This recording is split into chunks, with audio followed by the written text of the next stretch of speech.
All right, y'all. This video right here I'm about to react to is about the North Hollywood shootout that happened in 1997 here in Los Angeles, California, man. This changed the game forever for the LAPD, man.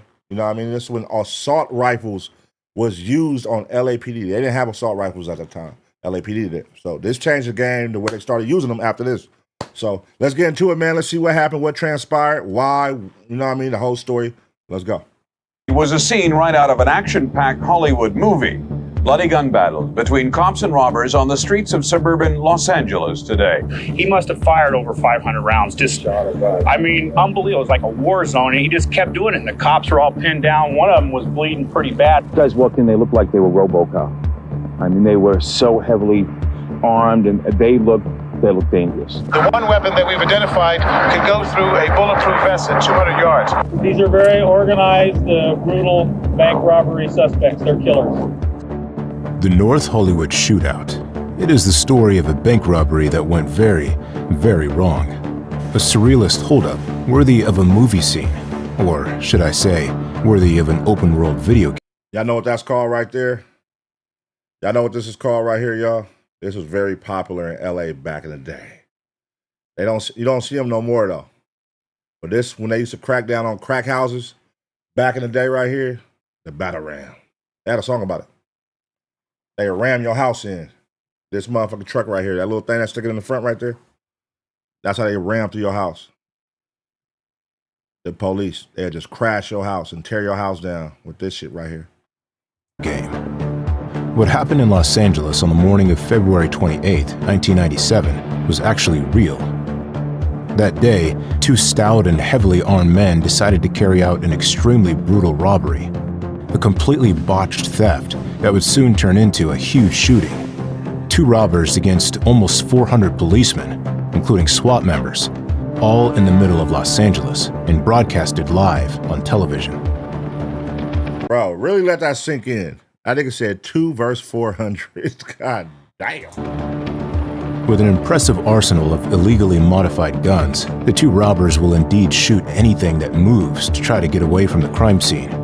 Civilians or policemen, nobody is safe from the armor-piercing bullets coming from everywhere. Some of their war weapons shoot 10 bullets per second, a simply staggering and insane firepower for a bank robbery. On the other side, the police, having only handguns and shotguns with the... See, this was before police was using assault rifles and shit. So all they had was the rifles and the fucking 9mm Berettas and shit like that. And these niggas are going against high-powered rifles. And these motherfuckers are piercing police vests and everything. Nigga from 200 yards. And these niggas are scattering. This shit was on the news, so out here... You know, if you're from LA, this went live on the news in real time while this was happening. This was in 1997. It went live on the news, and they were showing this live on TV, and just how they was knocking down LAPD officers. LAPD officers was running everywhere, and it's just two guys in fully covered, protected, like bulletproof armor, and they got high-powered assault rifles just tearing their ass up. Like this was the first time you saw like the LAPD run. They was running on camera like everybody. Weak range to compete with, try to keep the bandits at bay. But the bullets they shoot only tickle them, because, adding to their war weapons, the robbers also are equipped with bulletproof protection from head to toe. Larry Phillips Jr. and Emil Matasauranu are the two who were behind this insane robbery. Two guys keen on guns and bodybuilding who met at the gym in 1989 to then form a friendship rooted in hatred of society. Two determined robbers who didn't seem to be afraid of death, and who, during almost an hour, spread a climate of terror in Los Angeles. We still don't know whether they came to rob a bank or make war. What is sure, they committed one of the most brutal robberies in history. So brutal that it is known today under the name of the North Hollywood Shootout. Yeah, let's go.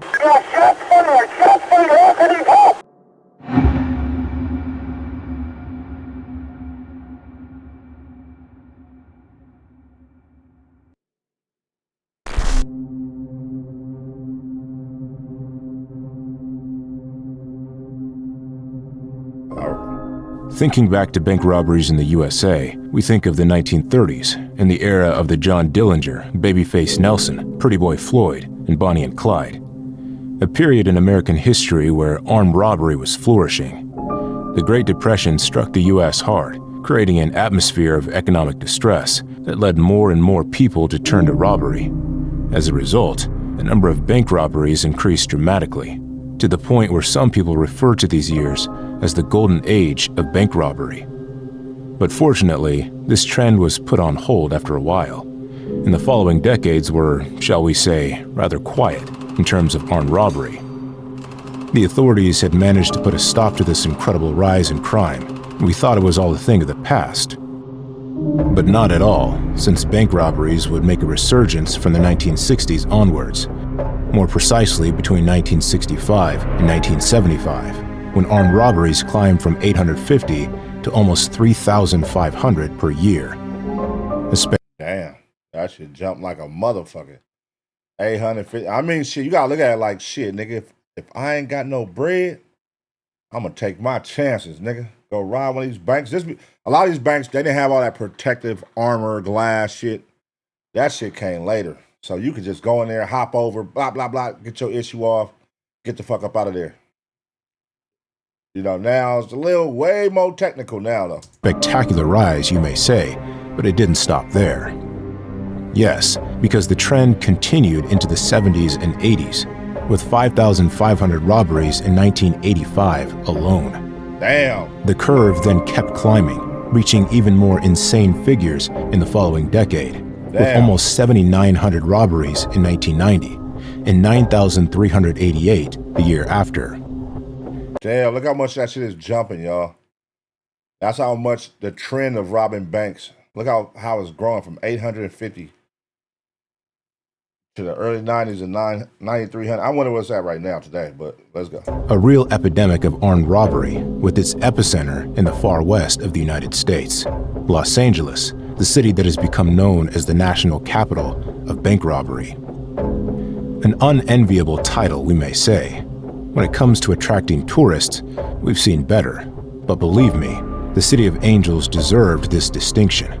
In fact, you only have to look at crime rates at the time to understand. Yeah, don't try it now, y'all. I wouldn't advise it. Remember when I told you that 1991 recorded over 9,300 robberies? Well, a quarter of that staggering figure came from Los Angeles County alone. Yep, 2,355 robberies in that single year. Damn. Worse, it's not even the highest total the city has ever recorded, because we 2,300 robberies in a year. It's only 365 days. So that means these motherfuckers, niggas, like 4 days. These niggas going crazy out there. God damn. still have 1992, when the peak was reached this time, with 2,641 armed robberies. That's roughly 7 bank robberies a day, or 1 every working hour. Just imagine.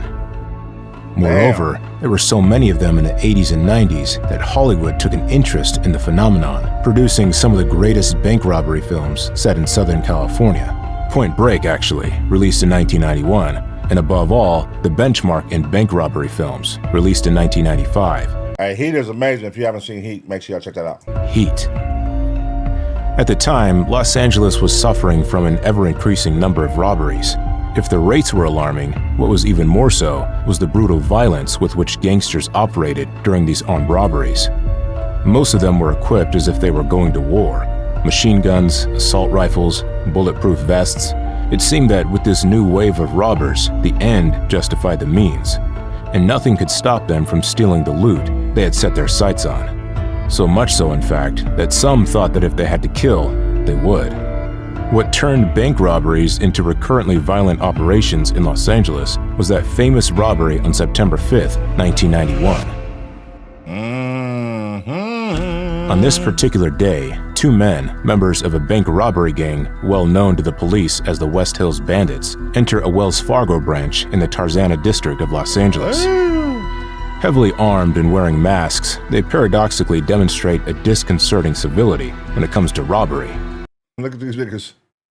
Look at their shit though, they get-ups. Yeah, this how long, like, this is 1991. Like, this shit for sure wouldn't work. It don't even look like it worked back then, but it for sure wouldn't work in today's time. Just going in there with the stupid ass hat on and glasses and thinking they ain't gonna know who you are.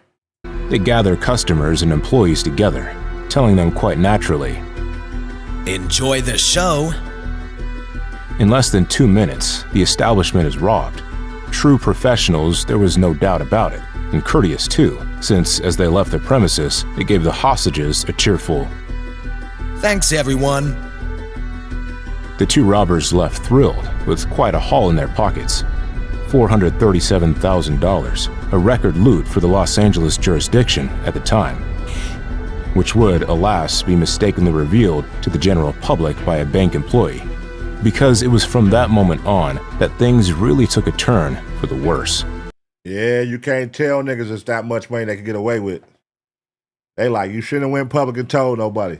Hey, a bank got hit today for $437,000 and they got away with it. Niggas like, wait a minute. Hold on. Well, shit, let me take my chances, nigga. I could go get $437,000? Shit, you think a nigga ain't? Strap up, nigga, let's go do this shit. For among those tipped off were some of the city's criminals who were already licking their chops when they heard how much had been stolen. They now had proof that it was possible to make large sums of money by robbing banks in Los Angeles. Such was the case with Robert Sheldon Brown, aka Casper, a prominent member of the Crips gang, who figured that robberies might indeed be a good business idea. Within weeks, he sent dozens of armed teenage gangs to rob the city's banks. These kids, often as young as 13, would wreak havoc on any bank they passed. Unlike the West Hills bandits, who were polite and meticulous, these kids were nervous, undisciplined, and above all, extremely violent. The baby bandits, as the FBI came to call them, would appear in the banks firing bursts of bullets at the ceiling, when it wasn't at themselves or their accomplices. When they attacked, no one was spared. Sometimes tellers were needlessly beaten with rifle butts, or hostage customers had their wedding rings brutally ripped from their fingers by the baby bandits. The baby bandits. So of course, their amateurism disserved them, to the point where they were captured in droves by the authorities. But the more— See, I told you, y'all generation soft. There's a new generation, y'all soft. We had baby bandits, young niggas hitting banks, nigga. You little niggas that won't even hit a bank, you scary ass niggas. they were captured, the more Casper sent new ones. Teenage gangsters were a common sight, and Casper was never short-staffed. So, thanks to his army of baby bandits, he was able to commit over 175 robberies, more than any other person in U.S. history, and not take part in any of them. If Los Angeles earned the title of bank robbery capital in the 90s, you can be sure it was largely due to him, just like the sudden rise in violence committed during these same holdups at the time. And even though Robert Sheldon Brown would later be arrested, others would follow in his footsteps. Like these two young men, who had no doubt watched too much heat, and who in turn tried their hand at bank robbery with equally extreme and gratuitous violence. Two guys who were none other than Larry Phillips Jr. and Emil Mataseranu, the perpetrators of the North Hollywood Shootout. These niggas took this shit next level. They said, okay, I see what's going on, but here's what we're gonna do. We're gonna implement high-power rifles and body armor. And we finna go crazy. Nigga, enjoy the movie.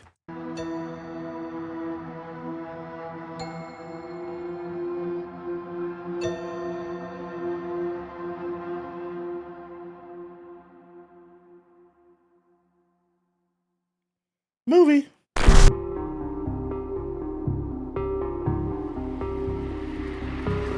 We're in the mid-90s, and the heyday of armed robbery seems to be over. The number of robberies in Los Angeles is drastically dropping, from 2,641 during the peak of 1992 to 749 the following year. The main reason? The leader of the baby bandits was under arrest in 1993. This arrest gave the LA police a breath, at least until 1996, when another group of robbers appeared. The duo we're interested in, featuring Larry Phillips Jr. and Emil Matasauranu. But let's take a step back in time to get an understanding of who these two men were. Larry Phillips Jr., of Mexican and Italian descent, was born on September the 20th, 1970, in Los Angeles, into a family not like any other. His father, Larry Phillips Sr., had several run-ins with the law during his life, which didn't make his son's childhood any easier. It is said that it was his father who encouraged Larry Phillips Jr. to take the road of delinquency by projecting onto him his hatred of police officers. Yeah, fuck the police, son. Fuck the police. That should go a long way, man. When you a kid and you hear your dad say, fuck certain things, like that shit, you will really, they'll put that on you. That's how gangbanging is, you know what I'm saying? Like, shit, nigga, watching your dads and your uncles bang a hood and say, fuck these niggas, and next day, you going to elementary saying it, middle school you saying it, by high school you getting in fights with niggas, and then after high school, if not during high school, you having shootouts with niggas, you know what I'm saying? So that should be serious. According to Larry Phillips Sr., this hatred began on his son's 6th birthday, when FBI agents came to his house, guns drawn, to arrest him. He said, Larry hated cops because of what they did to me. He knew that every time I came into contact with police, something bad happened.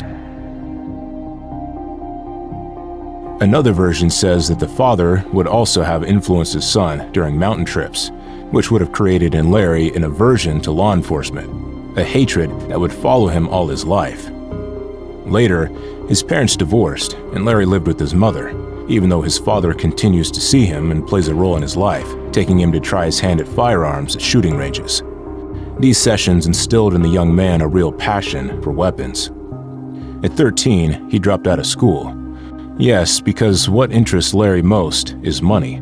He wants to get rich quick, and he's determined to do it by following in the footsteps of his idols, some of whom were big names in white-collar crime. According to Larry's half-brother, he was motivated by nothing more than money and power. At 13 years old, nigga, money on his mind. 13 years old, he got money on his mind. Nigga, I don't want to go to school, nigga. I want to be rich. Damn. Nigga's hungry, nigga. Fuck all that. I ain't trying to go to school, nigga. I'm trying to get rich, nigga. There ain't a lot of young niggas like that be on that type of time. I mean, it is, but not like what these niggas is about to do. Larry wanted to live the American dream, but he decided to go about it the wrong way. He idolized the wrong people. Then came the inevitable. On September 2nd, 1989, Larry committed his first crime, a theft of $400 worth of suits, for which he was arrested and tried, and which brought him a 3-day stay at the police station. As the months went on, he found himself in legal trouble again, this time because of illegal real estate activities, fraud to be precise, a crime for which he will be sentenced again. But Larry doesn't seem to learn his lesson and keeps on persevering. His thirst for wealth, coupled with the resentment of society's rules, only grows. Sometimes he would take his half-brother to the richest parties of the city to motivate him, as he put it. In particular, he would tell him, Why don't you visualize yourself in that house? The reason is, society tells you you have to do a 9-to-5 job until you retire at 65. Wealth is what drove Larry Phillips Jr. A bit like bodybuilding, another of his passions that he practiced diligently, and which... It is crazy, man, that they do make you think like, oh, you got to work a 9-to-5, and then when you get 60-something, you can retire. And I think a lot of people live by that. They be like, fuck, I'm going to give me a 9-to-5. I'm going to go work for somebody else and their dream and their vision and commit my life to them. And then, shit, at any given time, I could be fired. I don't give a fuck if I've been here for 40 years for their ass. If they got to downsize, they going to let me go. That shit is crazy, man. I mean, shout out to everybody working 9-to-5s, man, and long-term jobs. And, shout out to all y'all. But that was never my vision with me. Like, I couldn't do it. Just seeing, like, people around me commit to a job and just stay there for years on years. And get let go. And then just that fear, that look in their face, man, they motivation is gone. Like that, what do I do shit? That can't be me. I'm out. Led him to meet the second protagonist of the North Hollywood shootout, Emil Matasareanu.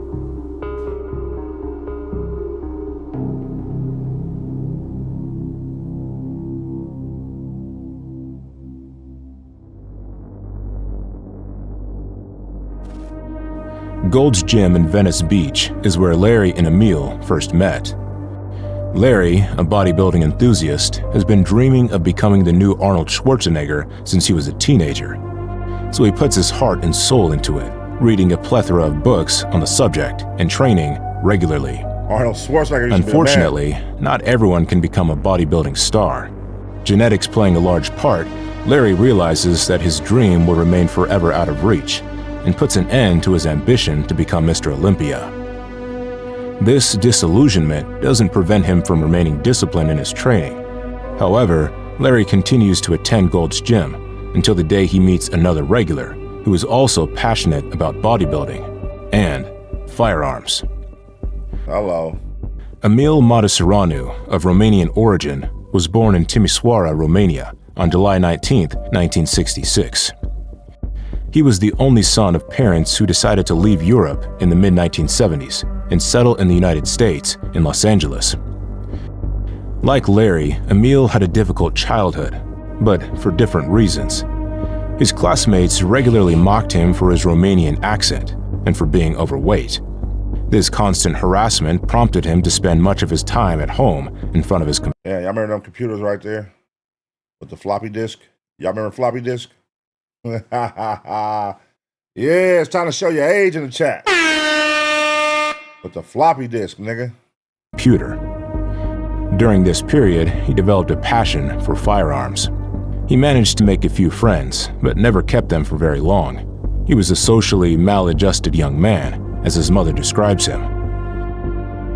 At home, tensions flare as Emil's parents begin to argue more and more. Divorce was around the corner, but Emil seemed to be coping with the situation for the time being. He continued his studies, taking a 3-year course in electronic engineering, graduating in 1987. Sometime later, he opened his own IT business. His mother wanted him to continue his studies, but he was determined to enter the business world and start earning money. Yeah. His parents' recurring quarrels and pressure he was under gradually weighed on him, leading to a series of temper tantrums, such as the time he threw a chainsaw in his neighbor's face because his dog had dared to walk on their lawn. Damn. Computers and guns are no longer enough to relieve Emil's stress, and neighbors often see him on the front porch cleaning his guns. The need That nigga was on the front porch cleaning his guns. That nigga let the neighbors know, I got something for your ass. You walk up in this house. Nigga said that nigga was on the front porch cleaning the guns, nigga.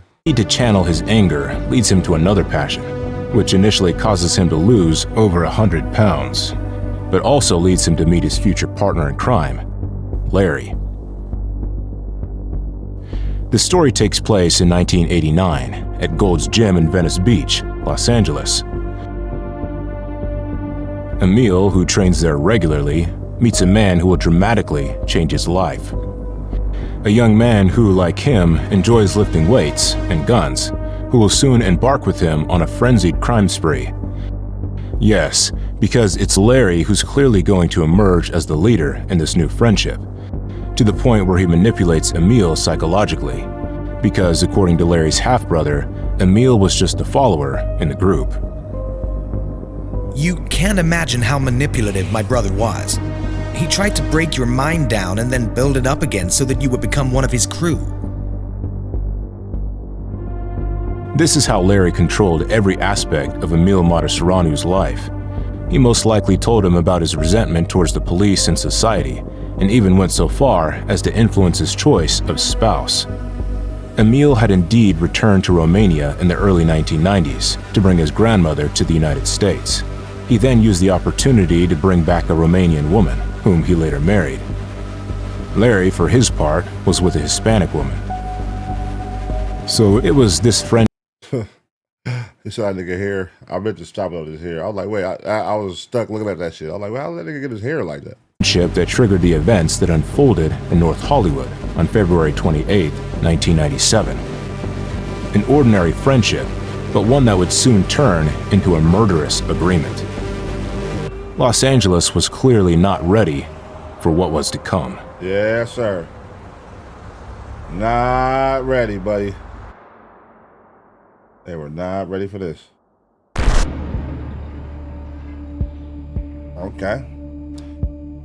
So they did a couple heists. October 23rd, 1993, Glendale, Los Angeles County. Larry Phillips Jr. and Emil Matasauranu, driving a red Ford Thunderbird, leave a gas station at high speed.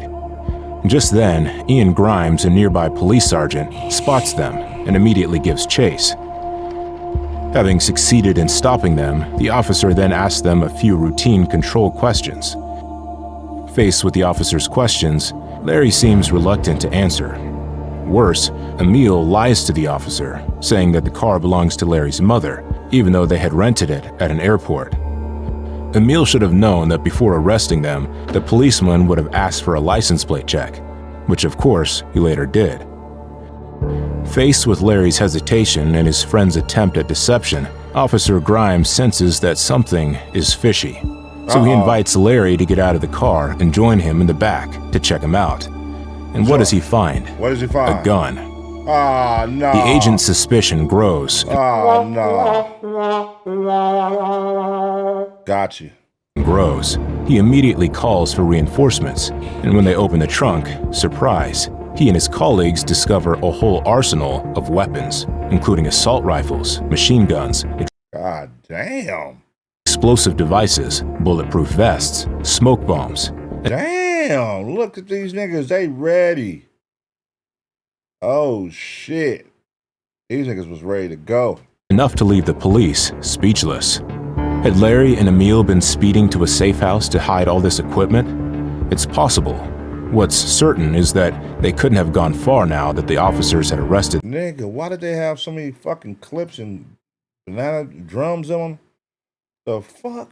Them. Larry and Emil were identified by the police and sentenced to prison for conspiracy to commit robbery, for which they each spent about 100 days in jail. They serve their respective sentences, then are released onto the streets of Los Angeles with a large part of their arsenal in their possession. Of course, they don't learn their lesson and get ready to commit their first robbery. Damn, what the fuck? That's crazy. Their first days. armed robbery was... Them niggas only had 100 days, bro, for all that shit. You know what you would get right now for all that shit? Nigga, right now, nigga, just an AR period. You know what you would get? Oh my God. The van holdup that took place in broad daylight on June 14th, 1995, in the Winnetka district of Los Angeles. It was 12:25 a.m. when the two men, wearing hoods and carrying assault rifles, held up a Brinks armored car. Inside were two security guards, including Herman Cook, a 51-year-old father of two. Get down! Don't look! Orders one of the bandits to the pedestrians before taking action. The extremely brutal robbery began with the barrage of shots fired without warning at the armored car, in full view of a dozen witnesses. The bandits didn't even give the security guards a chance to hand over the money, simply opening fire on them without warning. Using their automatic assault rifles with armor-piercing bullets, they gave Herman Cook no chance, and he died under fire, shot at point-blank range. $122,500 was the loot that Larry Phillips and Emil Matasauranu had taken that day, at the cost of a man's life. Even the reward offered for their capture would prove greater than the amount they stole that day. $122,000. They first lick they passed for 120 bands. 20 bands, but they did a murder though too, so that's not good. 120 bands. God damn. 120 bands, we talking about in the 90s? Oh, nigga, you living it up. 120 bands in the 90s, you living it up. But sure. March 27th, 1996, 9 months later. Larry and Emil attack another armored car with an equally direct and brutal modus operandi. They were in a van when one of them, on the passenger side, shot through the windshield of a Brinks van coming towards them in the opposite direction. One of the agents inside is slightly wounded by shards of glass, but this is not enough to stop the vehicle carrying the money, as it speeds off to escape the assailants. Larry and Emil turn back to try and catch up with it, but are unable to do so.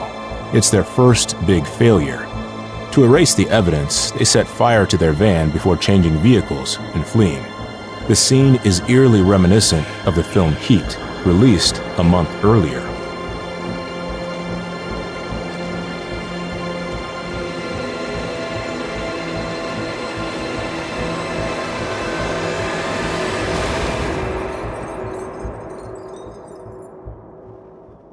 Shit crazy, right? This shit crazy, man. Y'all gotta check out Heat, by the way, man, if y'all haven't seen it. Amazing movie.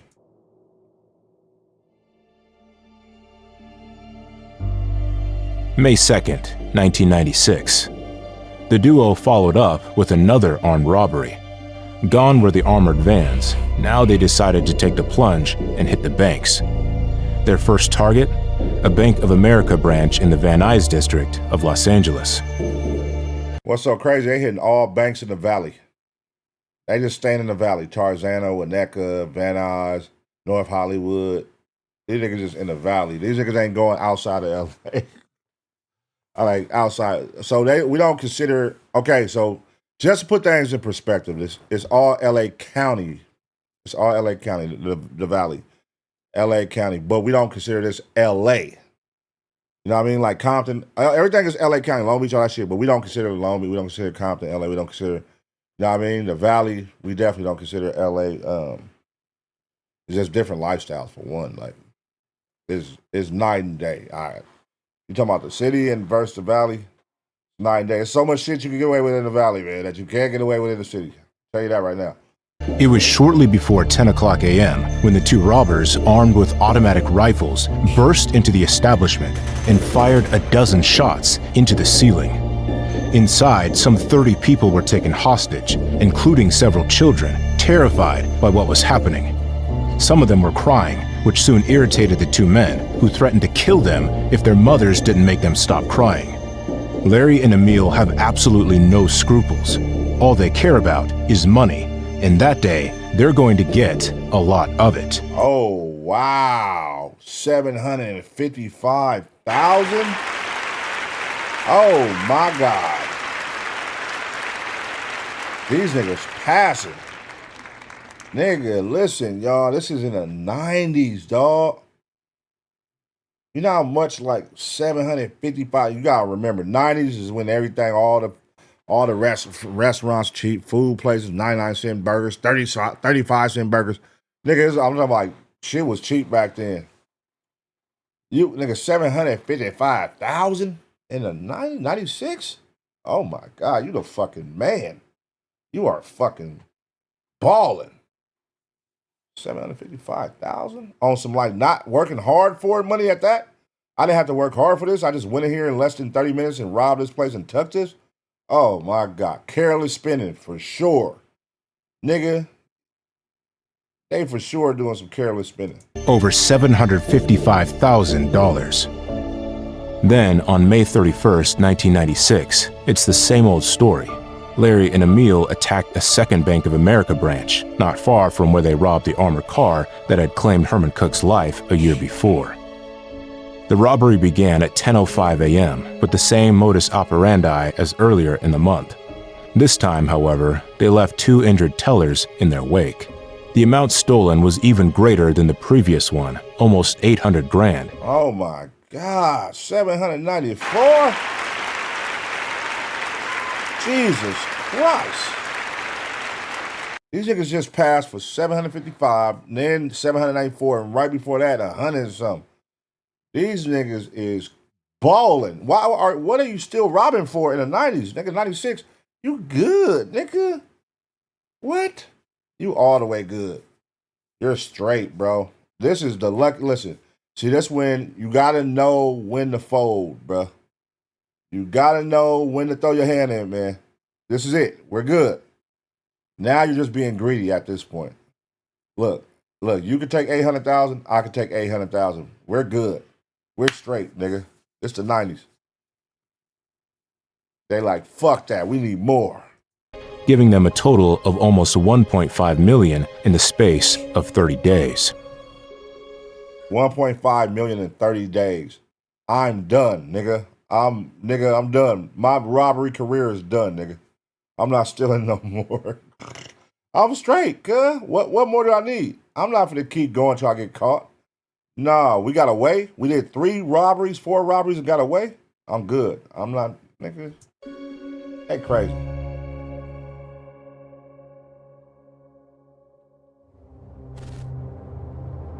The investigators had been warned.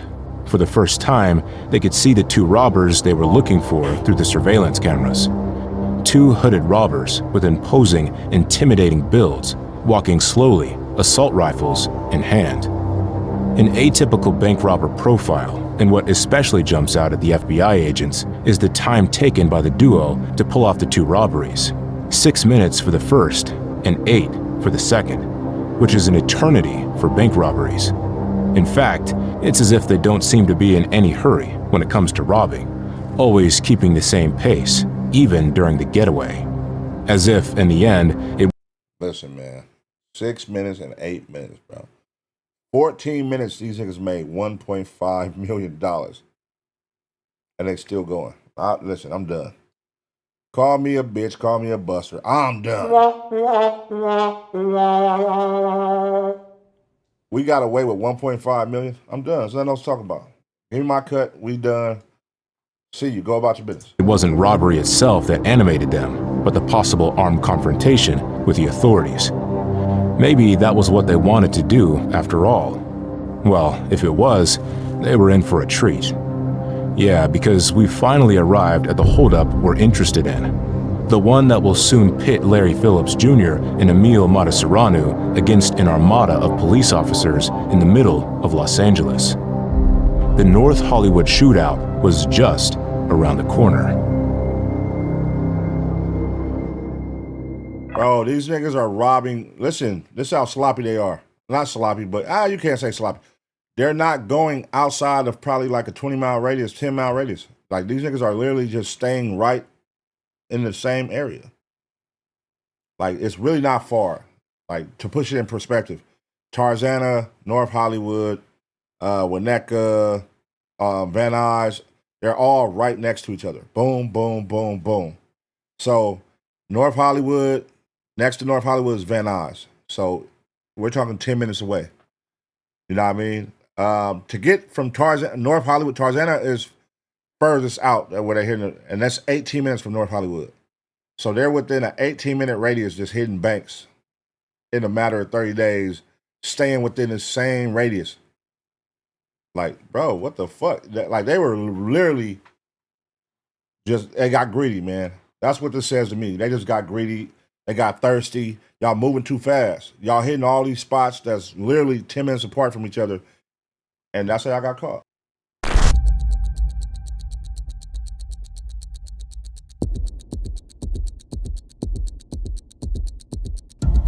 February 28, 1997, Los Angeles. That morning, in the City of Angels, the weather was mild and clement. The blue sky over the city suggests a pleasant, sunny day. Just another winter's morning, you might say, for the residents of North Hollywood, who have no idea that their neighborhood will soon be the scene of one of the most violent urban shootouts in history. On Laurel Canyon Boulevard, 2 men in a white Chevrolet with heavily tinted windows speed down the road towards a bank in the North Hollywood neighborhood. Larry Phillips Jr. and Emil Matasareanu are ready for their next big heist. With them is an impressive arsenal, including several illegally modified weapons of war. Their tactical vests are overflowing with ammunition clips. Larry is carrying almost 20 kilograms of gear, including homemade bulletproof protection, which covers him from head to toe. Emil, more lightly equipped, takes only a metal ballistic plate to protect his vital organs. Sometime earlier, they had swallowed tranquilizers to reduce the stress of going into action. 9:11 a.m., the duo gradually approached their target, a Bank of America branch in North Hollywood. The car parks, but surprisingly, the robbers position it facing the wall. A curious strategy, given that parking in reverse would have enabled them to escape more quickly. No matter, the robbery is about to begin. Larry and Emil put on their hoods and sunglasses. Larry does a quick check on the police scanner, which he illegally possesses, and then it's off. It's 9:17 a.m. when the two men exit the vehicle, one after the other. Their watches are set to 8 minutes, the time they estimate before the police intervene. They head for the bank entrance. Their bodybuilder stature combined with the heavy equipment they're wearing make them look like two intimidating monsters about to terrify the world. Okay, motherfucker, let's go.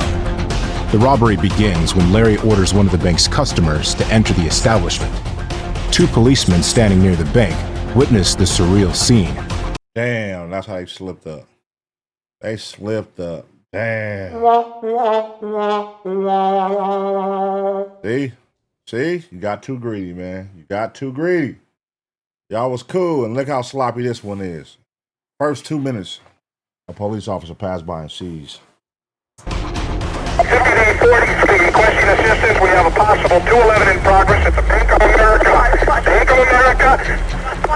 Located north of Kittredge. We have shots fired. The robbery had barely begun, but the alert had already been given. Unaware of this, Larry and Emil carry on with their robbery. This is a fucking holdup. Then, putting their money where their mouths are, the two of them strafe the ceiling of the bank. The 30 or so employees and customers present at the Bank of America that morning are terrified. It doesn't take long for LAPD patrol cars to arrive at the scene of the crime. Inside the bank, Larry ensures that all the hostages remain motionless. 30 men, women, and children lie on the floor, terrified by the criminal who roams the room, threatening to kill anyone who dares challenge his authority. Meanwhile, Emil is busy collecting the money. He then hits a 79-year-old lady who doesn't obey quickly enough with a backhand to the head, then fires a dozen shots at the security door of the ticket office. Damn. That lets you know what type of niggas these are. That nigga hit a 79-year-old woman with the butt of the gun. That nigga let you know he on business. I don't give a fuck if you an old lady. These niggas is just burnt. They burnt, bro. They burnt.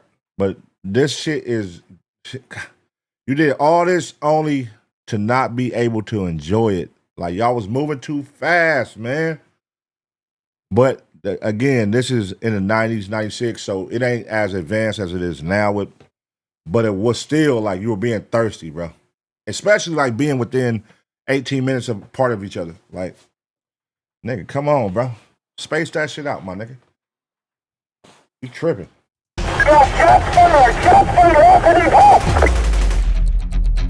The door blown open, Emil then heads into the private part of the bank, where the vault and other employees are located. Get the money, or we will kill you. Among the employees is the bank's deputy manager, who holds the keys to the vault. Seeing the robber's determination, he gives him access without resisting. This doesn't stop Emil from whacking him over the head with a rifle butt. Once inside the vault, Emil gets more and more upset. The deputy manager unlocks secure boxes containing only small bundles. The bandit's big black bag isn't filling up fast enough for his liking. They had planned on a haul of $750,000, and all they get back is barely half of that, just over $300,000. Emil stares angrily at his hostage and repeatedly asks him to take out more money.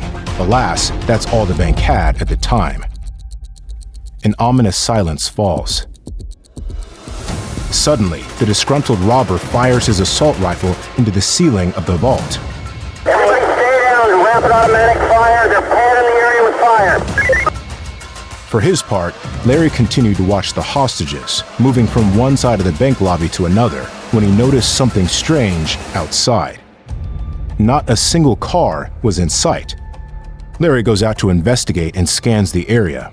He sees a police car parked on his right, but no more concerned than that, he returns to the bank undisturbed. You're like, what the fuck is going on? They done moved all the cars out the way. Oh, this nigga, hey, this is crazy. Y'all about to see some epic shit. If y'all don't know what the North Hollywood bank robbery is, y'all ain't never experienced it or saw it, get ready, man. This is about to be some epic shit.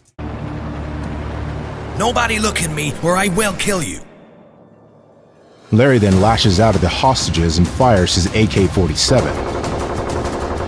By this time, the police have surrounded the bank. Taking cover behind their vehicles, they're ready for the criminals. Or so they think. As it turns out, their handguns and short-range shotguns will be ineffective. Back in the bank, Emil and Larry are disappointed. The loot of $303,305 is clearly not enough. But the clock is ticking and the police are pouring in. L40, be advised, I got 2 witnesses over here say there's possibly 2 or 3 suspects inside, possible AK-47s or wearing ski masks and dark clothing. Confrontation seems inevitable. Future chaos is on the horizon, and it doesn't help that the cops haven't had enough time to clear the area of civilians. Yes, because many people are still walking around the area. And just to put it in perspective, there's a grocery store right directly across the street, and then also right across the street from the Bank of America is a school, an elementary school. So that's why you see the kids walking with backpacks and shit. But it's still there. The Bank of America is still there. The grocery store, well, they didn't turn to a Planet Fitness now, but, you know, Bank of America is still there. For the robbers, it's time to plan their exit. Larry orders the security guard to take all the hostages to the vault. Then the 2 men head for the exit door, where the police are waiting. With their war weapons and multiple bulletproof protections, the upcoming confrontation is already shaping up to be a tense one. 9:24 a.m., Larry Phillips is the first to emerge from the building. He points his assault rifle at the police vehicles and opens fire. Requested help at the bank. Stay down.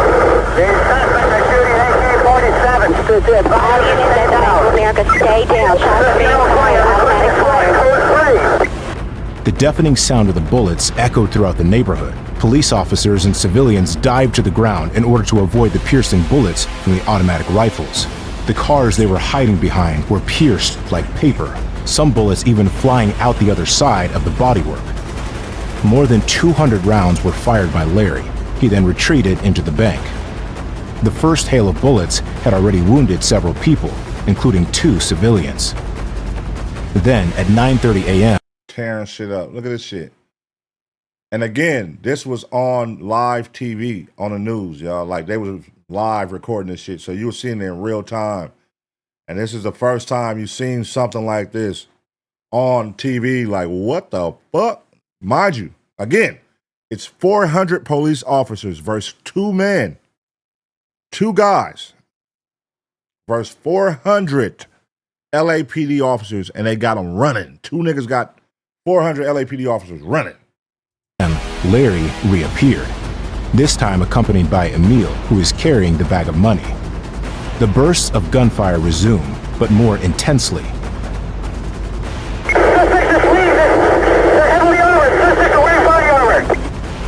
John Caparelli, a police officer present that day, remembers, A single fully automatic AK-47 makes a whole lot of noise, but when Matasariano joined his cohort in the lobby, the sound of 2 became the stuff of nightmares. It was the Devil's Symphony, and something that stayed with me even to this day. The hail of bullets hit many police officers, including one who was shot in the thigh, shattering his femur. For the police officers present, it's almost impossible to fight back. The 2 robbers had far too superior weapons at their disposal. An observation shared by Constable Caparelli, who recalls, We were in big trouble. Compared to their firepower, we had pea shooters, and the rounds were literally bouncing right off them. So this is 1997, y'all. Just putting shit in perspective for all the younger people who don't know. This is 1997 in the Valley, but Los Angeles County, North Hollywood. All right? At this time, police officers didn't have ARs. They wasn't using automatic rifles. They only had shotguns and handguns. These guys got ARs, HKs, everything. Like, they going crazy. And they got the shit, body armor, boom, boom. So you're seeing some police in here with helmets on. Now, to give you backstory on the helmets and all that shit didn't come to after the LA riots. That's why the LA riots transpired. Police didn't have riot gear back then. So it wasn't riot gear available to officers, and they were scared to go into the city. So that's why the riots spun out of control. They were scared to go into the city. They didn't have nothing to protect them. So riot gear came after the LA riots. So that's why LA riots got so out of hand. You know what I mean? So they basically learned as they went, like, oh shit, a big situation will happen. Then they like, oh, well, moving forward, we need to implement this into the LAPD. And then 1997, oh, moving forward, we got to get assault rifles. You know what I'm saying? So this shit's crazy. Without firepower not having much effect, the idea came to go to a nearby gun store. Larry and Emil seemed invincible, yet two policemen managed to inflict the first damage, wounding Larry Phillips. Located some 200 meters from the robber, one of the policemen took a huge risk by going out into the open to shoot the robber in the back. He fired twice, wounding Larry in the back and buttock. The robber staggers, then turns around in rage, spraying the policeman with armor-piercing bullets that wound him and his partners. The situation is becoming more and more tense. Larry and Emil keep on. So they got 100-round drums on their guns, so just so you know. That's 100-round drums, man, so they're shooting 100 rounds right now. Firing at anything that moves, policemen or civilians. No one is spared. The suspects are out and they're shooting at everything. Now to get The robbers then want to secure their loot. To do so, Emil fires continuously to cover his sidekick, who heads for the car with a money bag containing 3 anti-theft devices. Suddenly, the system activates and explodes, covering all the wads of cash in red ink. Larry and Emil could kiss their 300 grand goodbye. Damn. The confrontation goes on. They did all this for nothing. Damn. Did all this for nothing, dog. They had the motherfucking ink explode all over the money. So y'all just did all this for fucking nothing. You went there hoping to get 755 or 700,000 plus. That wasn't there. Y'all end up getting less than half. And then you get into this armored battle. And y'all still try to take the money. And the money explode. The paint explode over the money. So now that's dead. And then now y'all stuck in a gun battle with all the LAPD. Oh, nigga, terrible. What's the fucking odds, man? Like, that is terrible. On, and surprisingly, the two bandits don't seem to want to run away. Indeed, they go so far as to attempt to break into an automatic teller machine outside the bank. Seemingly in no hurry, Larry strolls quietly past the bank, shooting anything that moves, including news helicopters broadcasting the shootout live on TV. We've just been informed that the suspect is shooting at our helicopter and the other helicopters, so I'm going to try to keep a picture with you, but we are being shot at this time. Let me go higher. For Emil Matasuranu, things are more complicated. Hit by several bullets, including one that tore off his eyebrow, he was in a state of shock and put himself out of action by sitting down in the passenger seat of the car. The suspect is walking along the east side of the bank. He's just daring people to come after him. He's got additional weapons. The trunk is open on his vehicle. Good day out 10. If somebody has a shot, take it. Suspect's head. At this point, they could very well have taken their car and sped off, but no. Instead, they continue to confront the authorities. No doubt Larry, who had a tenacious hatred of cops, took great pleasure in shooting at the police. And since he was the leader of the duo, Emil probably followed him. At one point, however, we see Emil trying to convince his accomplice to leave. Passing to the driver's side, he opens the passenger door to signal to his accomplice that it's time to leave. But Larry doesn't seem to mind, and closes the door with a sweep of his hip, as if to say, I still want to have some fun. A scene which shows that his partner may have intended to put an end to the bloodshed. Because yes, it's possible that Emil heard on his radio scanner the arrival of SWAT, who are on their way to help the police. 50L10, we need someone here with some heavy guns. We need SWAT code 3. And confronting SWAT was another matter. In an attempt to convince Larry of the necessity to leave, Emil stepped on the gas pedal and slowly drove the Chevrolet towards the north exit of the parking lot. Suspect on the north side of the building. It's walking around like nothing. They got AK-47s, 2 of them, they're dressed in all black, heavy body armor. This nigga don't give a fuck. Nigga, he doesn't give a fuck. You see how comfortable he is, y'all? That nigga is comfortable as a motherfucker. Mind you, nigga, all these police is right there shooting at you, and he just walking, chilling. Nigga like, get in the car, man, let's go. He like, man, fuck all that. Nigga, it's up. fuck it. He probably like, man, fuck it. This nigga, we ain't getting out of this shit. Nigga might as well go out with a bang. Nigga, the money gone. This shit was dead. This was pointless, man. We might as well, let's go, man. Fuck it. This it right here. It ends here. I'm going to try to take as many as I can before I go. That's probably the mind state he was in. He knew it was over. He knew it was no getting out of this shit. It was over with. Larry follows on foot and continues to shoot at the targets around him. Innocent suspect vehicle, do not stop it. They've got automatic weapons. There's nothing we have that can stop them. After that, he takes cover behind a semi-trailer, while Emil, still driving the car, seems to be waiting for him to get away once and for all. Except that Larry is unwilling to answer his calls, busy repairing his gun, which has jammed in the meantime. That's the only thing. That's the only thing about using them 100-round drums, nigga. That motherfucker gonna jam on your ass. That motherfucker gonna jam for sure. When a police officer, positioned right in front of the trailer, sees Emil Matasareanu and starts shooting. The bullet passes through the driver's window and just a few centimeters from Matasareanu's face. Startled, Matasareanu hits the gas pedal and pulls hard on the steering wheel, practically lying down on the front seats to avoid the shots. Larry is now alone. Kneeling in the back of the truck, he still tries to unblock his gun, in vain. Officer Caparelli, stationed up the street from Larry, handgun in hand and exposed, fires at the assailant, then quickly escapes to avoid the Kalashnikov bursts. What he doesn't know is that Larry's gun is jammed, preventing the robber from firing back. Agent Caparelli continued to shoot at Larry, who began to flinch. A bullet hits him in the right clavicle artery, severing it and causing a severe wound. In response, Larry pulled out his Beretta pistol and counterattacked, when suddenly another policeman hit him on the right hand, causing him to drop his pistol. He picks it up from the ground, places the barrel under his chin, and pulls the trigger one last time. See, told you. He knew. He knew. That was the mission. He like, fuck it. If I'm gonna do it, nigga, I know I ain't getting out of here. I'm finna go out with a bang. Fuck it. Take as many as I can, if I can. And nigga, if shit get too funky, I'm gonna just take myself out. And see, that's the worst thing about doing a crime with a nigga like that. Because if the other nigga not in cahoots, that's where your mental mind state is at.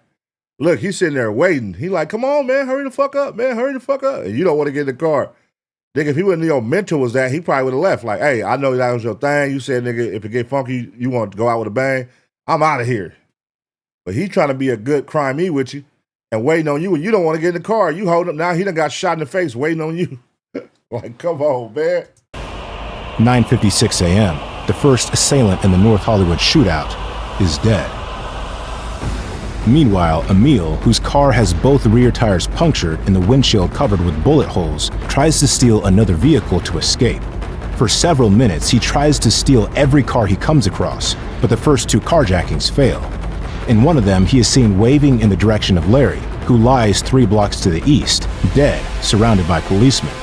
Emil taps his chest twice, as if to bid him a final farewell. Emil then attempts to steal a third vehicle, and this is it. A beige Jeep arrives in the opposite direction and is blocked by the criminal's white Chevrolet, which shoots out the driver's windshield. The driver of the pickup, hit by shrapnel in the arm and face, doesn't try to understand. He flees immediately.